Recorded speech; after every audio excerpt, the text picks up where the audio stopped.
Welcome to today's session. So today we continue looking at complex numbers with a special focus on some of the key identities that are used when dealing with complex numbers. So for today we are going to focus on a case where we have two complex numbers, Z and W.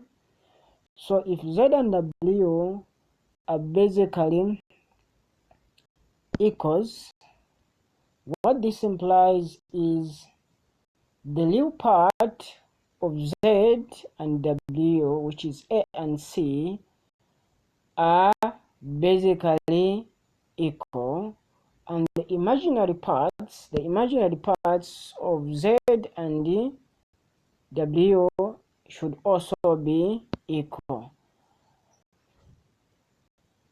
And that is to say, basically these two complex numbers are basically identical, or they are equal in their respective parts, which is the imaginary and the real parts. That is, A is equal to C and B is equal to D. So to better appreciate this principle, let us look at an example.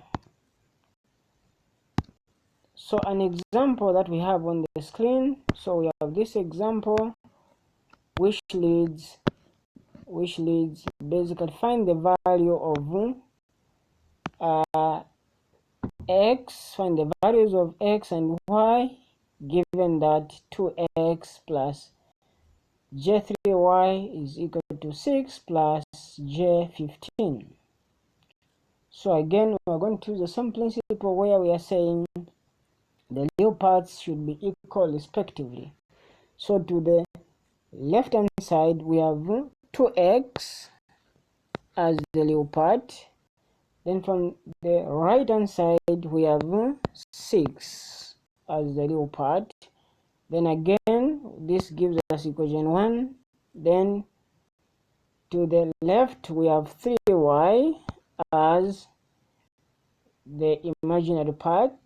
Then to the right we have 15 as the imaginary part, so which gives us equation 2.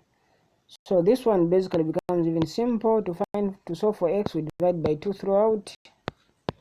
So basically x is nothing but a 3. Similarly, this side we divide by 3, then 3 and 3 cancels, so y basically is 3 into 15 is basically a 5, just a 5. So this is just a quick example on how to use the identities when dealing with complex numbers. So for more interesting videos, please subscribe to our channel. A simple like from you makes a big difference for us. Thank you very much.